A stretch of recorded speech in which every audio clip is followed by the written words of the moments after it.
아멘. 아멘.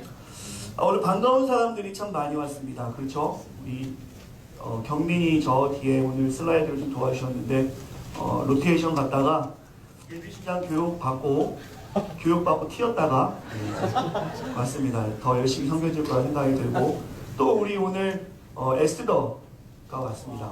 어디죠? 야! 네, 남자들도 안 가는 군대를 우리 에스더 자매가 임마누엘교회 대표로 갔다 왔으니까 남자들 편하게 생활하셔도 될 것 같습니다. 우리 가족이 갔다 왔으니까 원래 가족이 갔다 오면 한 명 안 가도 됩니다. 에스더가 우리 모두를 자유하게 했습니다. 사실 이것이 복음이죠. 제 가운데 사는 우리를 예수 그리스도가 자유하게 했는데 혹시 이 중에 군대 안 갔다 온 사람도 있으면 자유해지시기 바랍니다.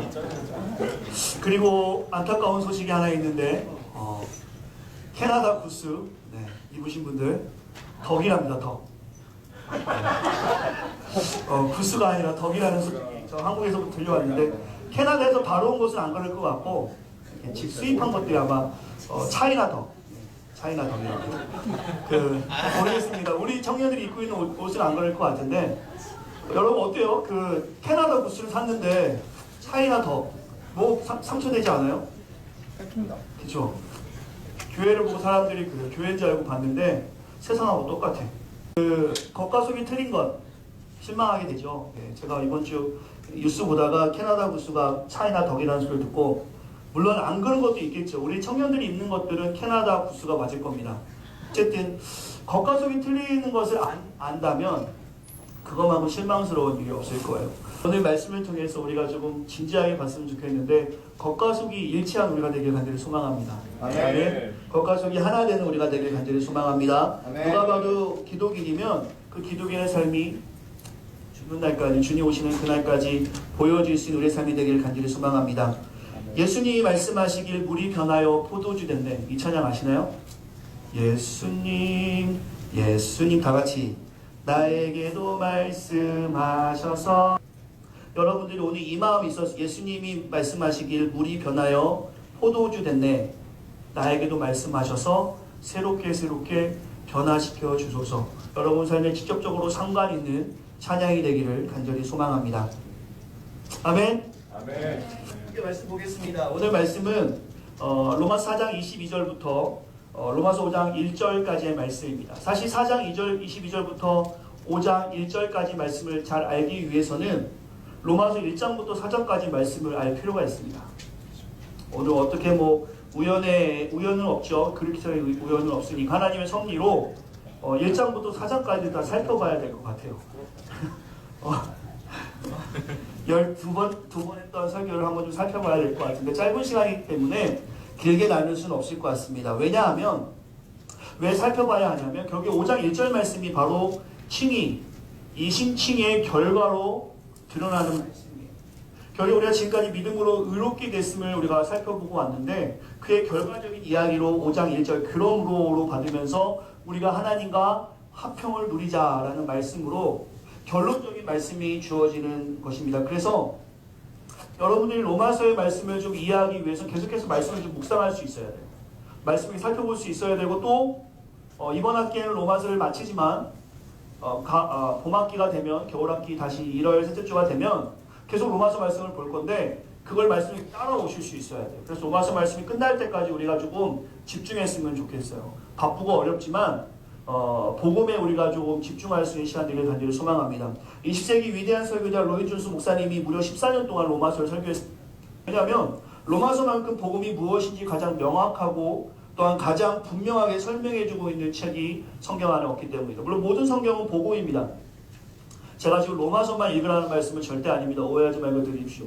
모든 성경은 하나님의 말씀으로 자로나오나 치우치 않게 그 말씀대로 다 지켜 행하면 우리 삶 가운데 하나님이 형통함을 주시는데 복음에 대해서는 가장 명확하게 우리에게 설명해주고 있는 본문이 바로 로마서의 말씀입니다. 그렇기 때문에 많은 목사님들이 또 설교할 때 로마서를 강의했는데 우리 청년부도 저는 그러한 마음으로 말씀을 나누려고 합니다.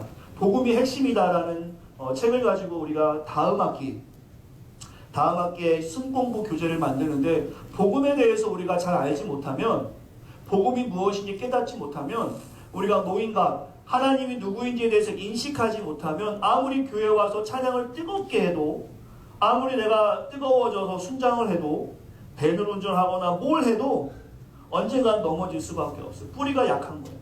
근데 복음이 무엇인지 노인과 어떤 인식의 과정에 저와 여러분들이 힘을 쓰고 있으면 웬만한 바람이 와도 넘어질 수가 없어요. 왜냐하면 하나님이 누군지 알기 때문에.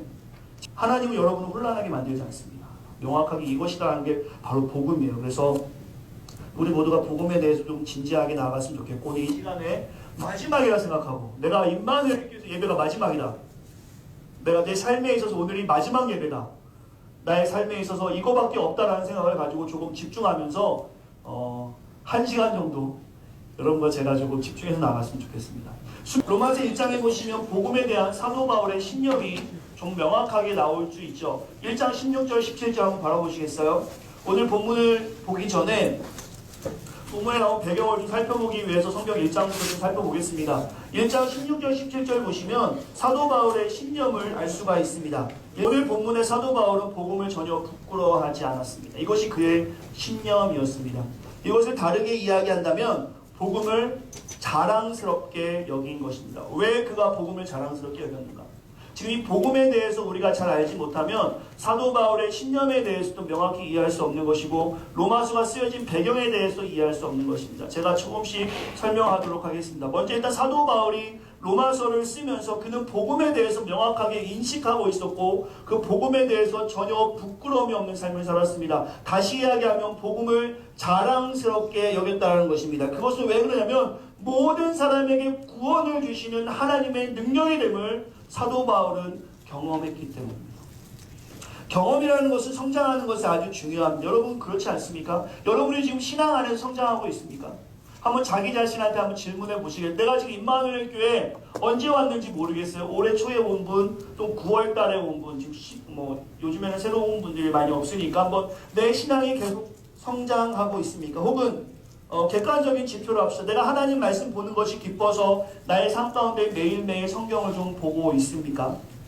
아니면 지금 로마서 12까지 왔는데 매 주일 혹은 금요일 동안에 순모임 동안에 말씀을 듣고 삶에 그것이 적용되어지고 있습니까? 제가 사실 이 자리에서 혹은 사석에서 신앙의 이유를 여러분에게 답답해할 이유가 있을까요? 없을까요? 없어요. 내가 여러분의 신앙의 이유로 답답할 이유가 뭐가 있겠습니까? 여러분이 성경을 보든 안 보든, 교회에 오든 안 오든, 경건한 생활을 하든 안 하든, 여러분들이 기도를 하든 안 하든, 그리스도를 닮든 안 닮든, 저하고는 상관이 없어요. 왜? 여러분도 떠나고, 저도 떠나기 때문입니다. 언제인지 몰라요. 떠남을 이야기한다고 해서 당장 떠나는 것은 아니지만, 언제인지 모르잖아요. 우리 언제든지 떠날 수 있는, 저 따라서 한국 갈 사람도 여기 없잖아요. 그죠?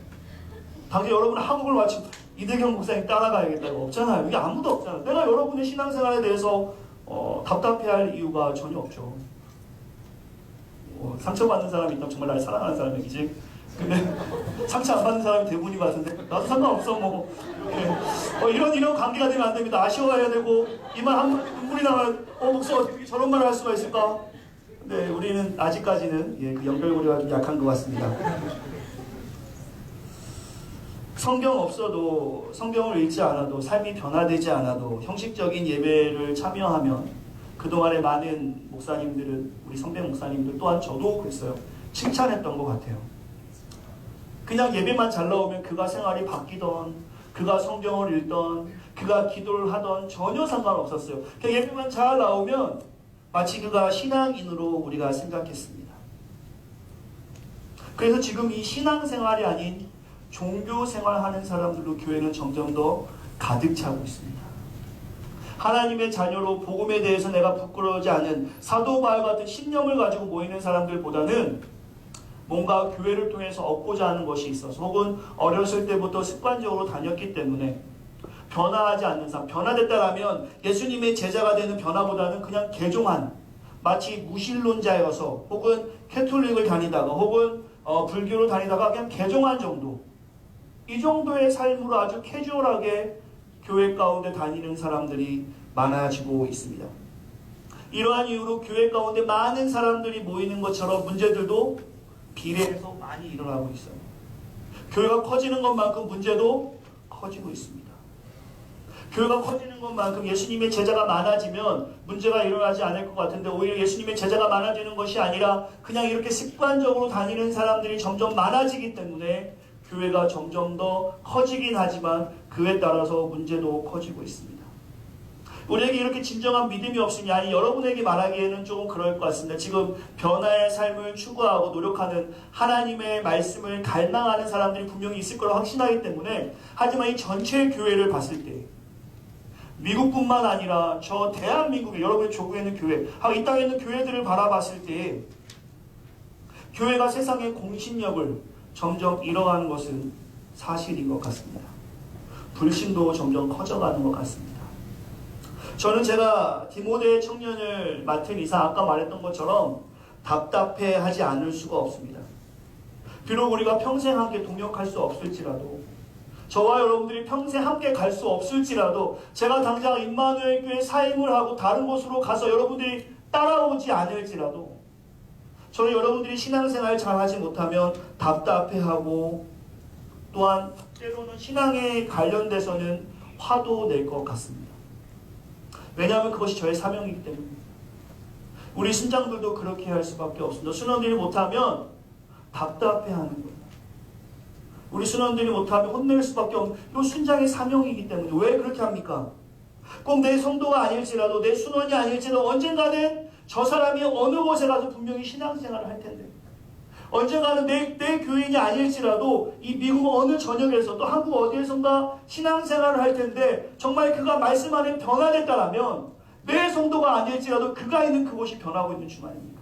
그 사람들이 1명, 10명, 100명, 1000명, 10,000명, 10만 명이 됐을 때 큰 빛이 보이는 거 아닙니까? 우리 전에 했었죠. 우리는 잊어버렸구나 다. 하나에서 불 다 끄고, 간사님들 한번 불 좀 켜주세요.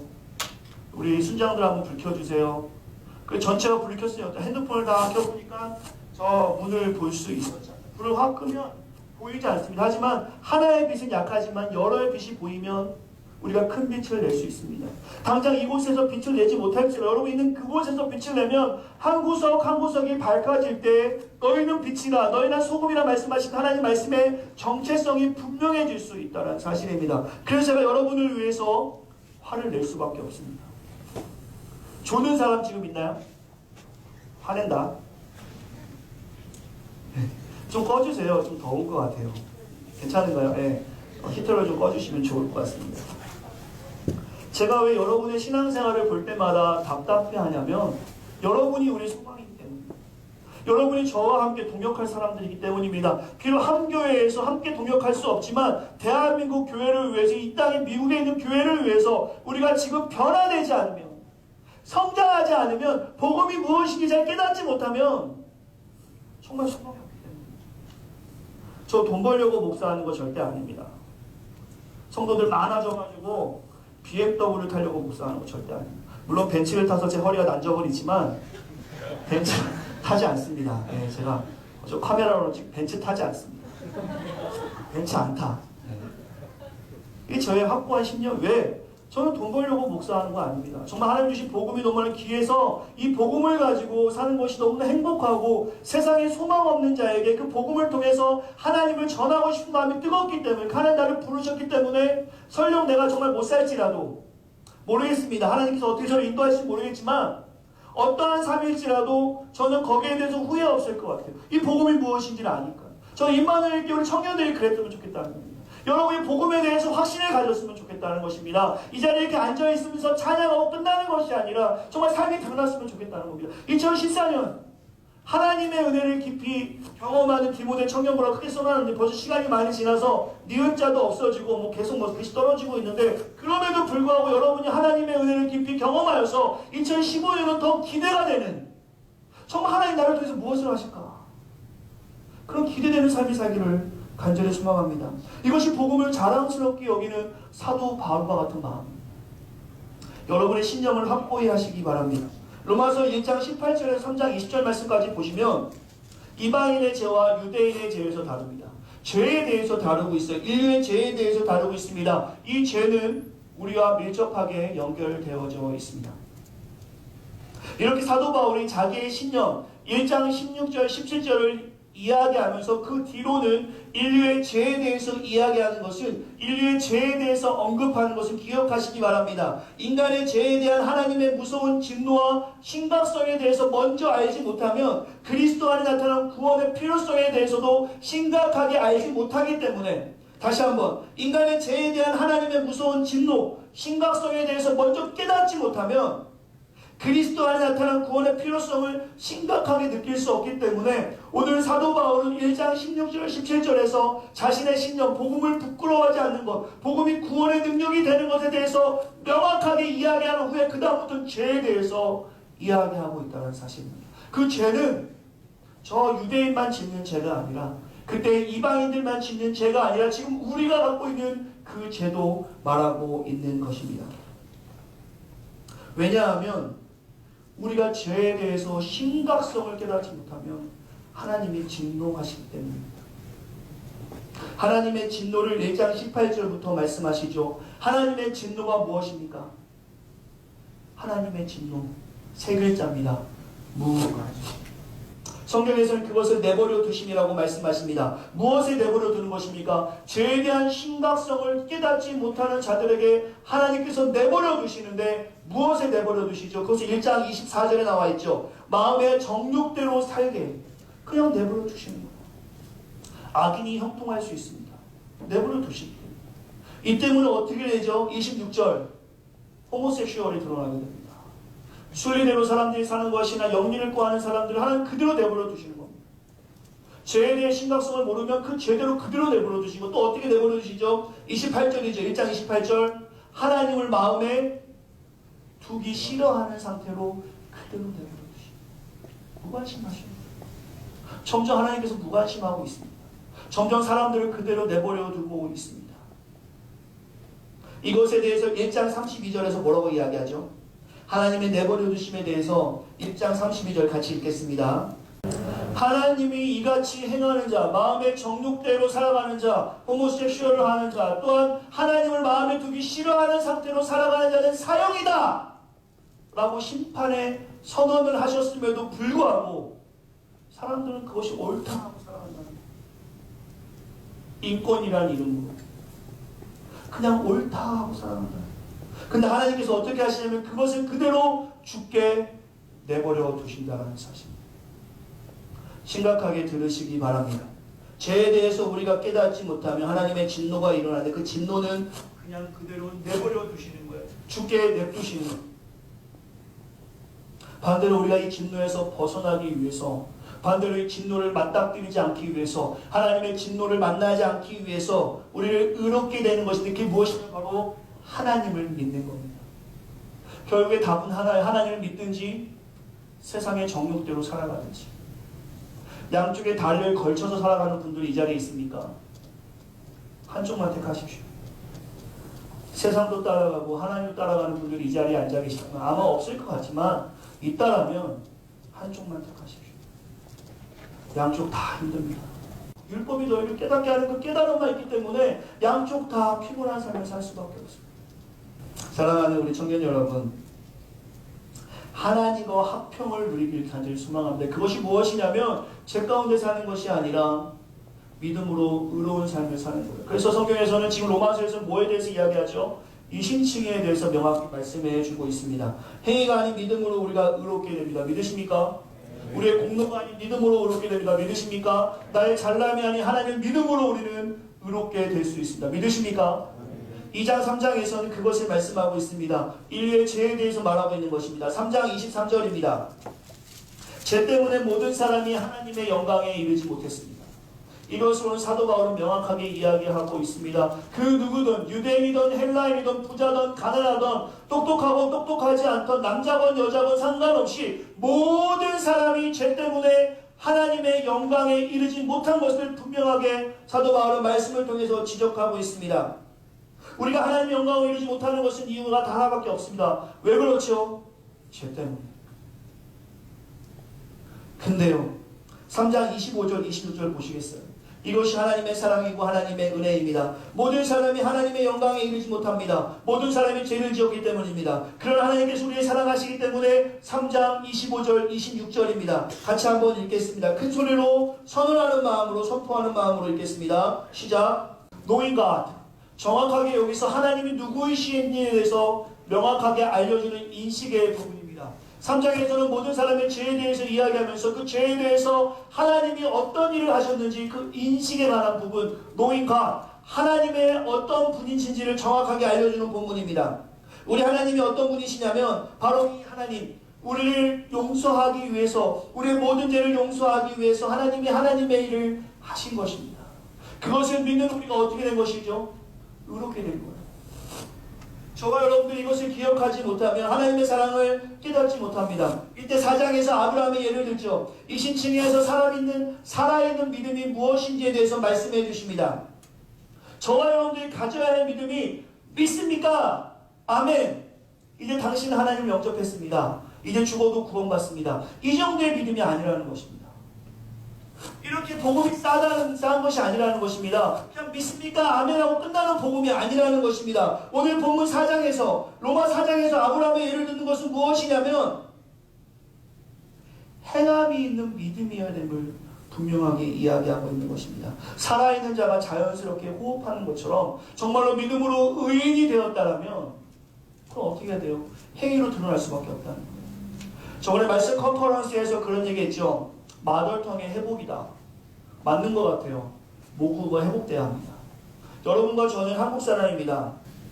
식당 같은 데 가면 제가 그 얘기했던 것 같아요. 영어들은 저한테는 웅웅웅으로 들립니다. 막 들려 웅웅웅. 눈치만 점점 빨라져서 영어 잘하는 척합니다. 이제는 뭐 듣지도 않고 다 합니다. 무슨 얘기하는지. 근데 어떨 때 그게 웅웅 들리다가 뒤에서 어떤 한국 사람들이 뭐 먹을까? 아주 조용하게 이야기해도 그 소리는 명확하게 들립니다. 이게 내 모국어이기 때문입니다. 여러분 삶이 그래야 되는 것이에요. 정말 내가 믿음 안에서 변화됐다면 하나님이 기뻐하시는 것과 하나님이 기뻐하지 않는 것이 명확하게 구분될 수 있어야 합니다. 그것을 조금만 만져도 금방 느껴야 돼요.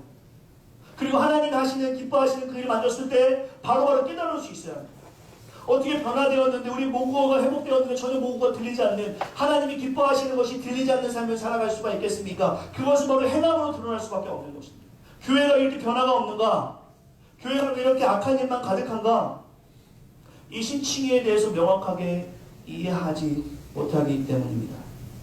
오늘 아브라함을 통해서 정말 그 믿음이 무엇인지에 대해서 명확하게 말씀해 주십니다. 그 믿음은 바로 살아있는 믿음입니다. 그것은 바로 무엇이냐면 4장 17절입니다. 4장 17절 아브라함이 믿음으로 의롭게 됐는데 그가 의로움을 완전하다고 들었는데 그 아브라함이 가졌던 그 믿음이 어떤 믿음이냐? 이것은 우리가 가져야 될 살아있는 믿음입니다. 그냥 믿습니까? 아멘 가벼운 캐주얼한 믿음이 아니라 우리의 삶을 들여서 고백해야 될 믿음입니다. 오늘 아브라함이 가진 그 믿음은 하나님은 죽은 자를 살리시고 없는 것을 있는 것으로 부르시는 자. 창세기 1장에 하나님이 태초에 천지를 만드신 그 하나님을 고백하는 살아있는 믿음이라는 것입니다. 그가 가졌던 믿음 계속해서 보도록 하겠습니다.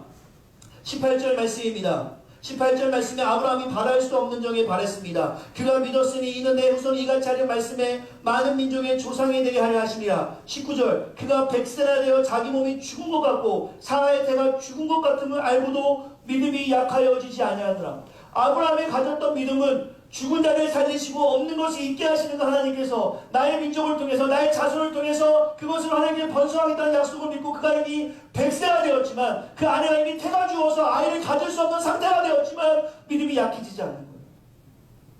아브라함이 가진 믿음이 그런 믿음입니다. 할 수 없는 것을 의심하지 않고 그것을 바라보면서 믿음이 약해지지 않은 아브라함의 믿음입니다. 이것이 이 신칭에서 가져야 될 우리의 믿음의 상태라는 것입니다. 계속 보겠습니다.